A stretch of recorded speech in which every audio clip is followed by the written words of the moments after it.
A sua conversa com o Lula? Estava com muita saudade dele, né? Então, mas foi uma conversa importante porque ele está, apesar das injustiças, de estar preso injustamente, sem provas, né? Mas ele está muito firme. Como nós aprendemos a vê-lo, né? Um homem sereno, combativo, confiante de que a justiça prevaleça, né? De que a injustiça acabe e a justiça prevaleça em relação a ele e a todos que estiverem na mesma situação. Mas, sobretudo, ele está muito preocupado com a situação da população no Brasil. Com o fato de que tem gente que tinha superado a fome, está voltando a passar fome, né? Setores populares que tinham saído da miséria, em parte estão voltando a viver na miséria.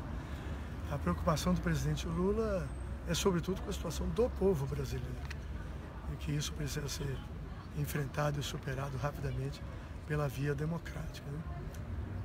E as eleições são a melhor maneira na democracia de superar esse período sombrio da vida brasileira, que começou com a destituição arbitrária da presidenta Dilma e vem até agora. E ele está acompanhando também com muita atenção as manifestações da comunidade internacional. A manifestação da ONU, né? E o Brasil faz parte do sistema ONU. A ONU as Nações Unidas são o principal mecanismo da democracia internacional. O Brasil é signatário dos seus pactos, né? E essa determinação da ONU de que que o povo brasileiro tem direito de escolher quem será o próximo presidente e de que ninguém pode ser excluído arbitrariamente, né, das eleições, de que não se pode usar o judiciário para excluir uma das candidaturas, né? E logo a candidatura preferida pela maioria da população e cada vez mais preferida nas pesquisas que saem, como foram as de ontem, né? Mas não só a manifestação da ONU, que é a principal e terá que ser, né, respeitosamente cumprida pelas autoridades brasileiras, mas também outras manifestações, do Manifesto dos Juristas Franceses, grandes juristas, né, que estudaram as peças do processo e concluíram que o processo foi arbitrário e que a condenação é absolutamente descabida, que, portanto, o presidente Lula é um preso político, né? E não são juristas de esquerda, muitos deles são juristas até politicamente mais conservadores, mas são juristas, acreditam que o direito deve prevalecer e que não se pode usar, né? Não se pode manipular a justiça para perseguir um líder político. E isso vai criando, na verdade o mundo está dizendo ao Brasil, né, que a democracia precisa ser restabelecida no nosso país, que os tribunais superiores precisam corrigir as distorções que o juiz Moro praticou, né, que, ao tomar decisões políticas e não jurídicas, ao tomar decisões que não tinham base jurídica, né, ao adotar uma sentença de condenar uma pessoa a 12 anos e meio por fato indeterminado.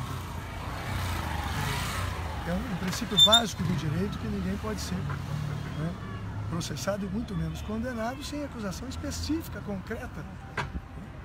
Então o presidente está acompanhando com muita atenção e acha que a sociedade brasileira deve acompanhar com muita atenção, né, porque o mundo cada vez mais diz ao Brasil, né, que o Brasil precisa voltar a seguir as regras democráticas internas, porque estão na nossa Constituição, mas também mundiais. O Brasil faz parte, né, de um sistema democrático internacional e se ele não cumprir as determinações das instituições internacionais das quais faz parte, ele vai virar um pária no mundo, ele, né, passará a ser marginalizado no mundo. O Brasil já está muito desgastado, né, pela maneira como a presidenta Dilma foi destituída, sem nenhuma legitimidade, pela ausência virtual do país no cenário internacional, não temos praticamente mais política externa, não participamos criativamente de nenhum órgão, e se o país se recusar a cumprir uma determinação das Nações Unidas, aí será uma medida muito drástica, nós estaremos, né, nos excluindo da ordem democrática internacional. Dutti, você como diretor, né, do Instituto Lula, as relações, né, com a América Latina, como estão essas relações? Como a América Latina está reagindo com relação ao que está acontecendo com o ex-presidente Lula? O presidente conversou, né, com o presidente Samper, vocês o entrevistaram. Ele está preocupado porque na década, né, do presidente Lula e também da presidenta Dilma, a América Latina os países da América Latina tinham se aproximado muito, né? Passaram a atuar de maneira mais articulada, a cooperação econômica, comercial, né, universitária, científica, estava crescendo muito. Quer dizer, foi um período muito positivo para a integração da América Latina. É claro que não se fez tudo, né? Há muito por fazer. Mas nunca houve tanta integração na América Latina quanto nesse período. Inclusive uma atuação integrada nos órgãos internacionais, né? E isso está retrocedendo, infelizmente. O Brasil está perdendo esse acúmulo e a América Latina também. Esse recente episódio da Unasul, né, é muito ruim. A Unasul cumpriu um papel muito importante, inclusive sobre a condução do presidente Samper, né? E antes dele, da presidenta Bachelet, do Chile, o acordo previdenciário entre os países da América do Sul, que a pessoa pode trabalhar num e aposentar no outro se tiver tempo, né? Acordos universitários, integração de empresas, o comércio entre os nossos países havia crescido muito. Os nossos países se consultavam antes de opinar nas Nações Unidas sobre decisões importantes para o mundo. Quer dizer, não só a amizade entre os países, mas a atuação conjunta. Nós temos hoje um mundo de blocos, né? Os Estados Unidos, o México, o Canadá, a NAFTA, a União Europeia. Cada país individualmente, por maior que seja, conta pouco no mundo de hoje. Quando os países atuam em conjunto, eles têm mais peso para defender seus próprios interesses, né? E para influir na ordem mundial num sentido positivo. E isso precisa ser retomado. O Brasil, no período do presidente Lula, por exemplo, era reconhecido internacionalmente. O Brasil adquiriu um prestígio internacional muito grande. Não só por defender os seus próprios interesses, o que é legítimo, mas por defender, por exemplo, os direitos dos povos africanos, dos demais povos da América Latina, né? E agora o Brasil está perdendo o prestígio. Nós estamos, infelizmente, né, a ruptura da ordem democrática, com, insisto, a destituição, né, arbitrária da presidenta Dilma. Isso já desgastou muito a imagem do Brasil no estrangeiro. E a prisão injusta e arbitrária do presidente Lula desgasta muito mais, porque é de longe o brasileiro mais conhecido no mundo, né? E conhecido pelo que o Brasil conquistou socialmente, 40 milhões de pessoas que saíram da pobreza, né? A ONU nos deu o prêmio porque o Brasil acabou com a fome. Nós tínhamos 3 milhões de estudantes universitários quando o Lula assumiu. Quando ele saiu, tínhamos o dobro.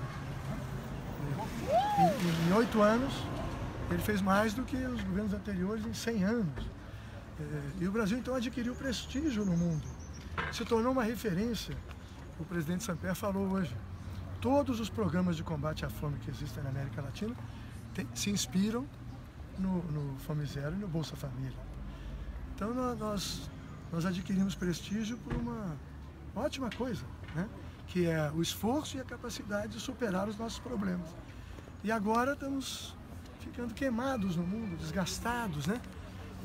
Até menosprezados por muitos, pela ruptura da ordem democrática, pela manipulação do judiciário, sobretudo em primeira instância. Por isso é que eu, pessoalmente, eu tenho muita esperança. O brasileiro não pode desacreditar na justiça.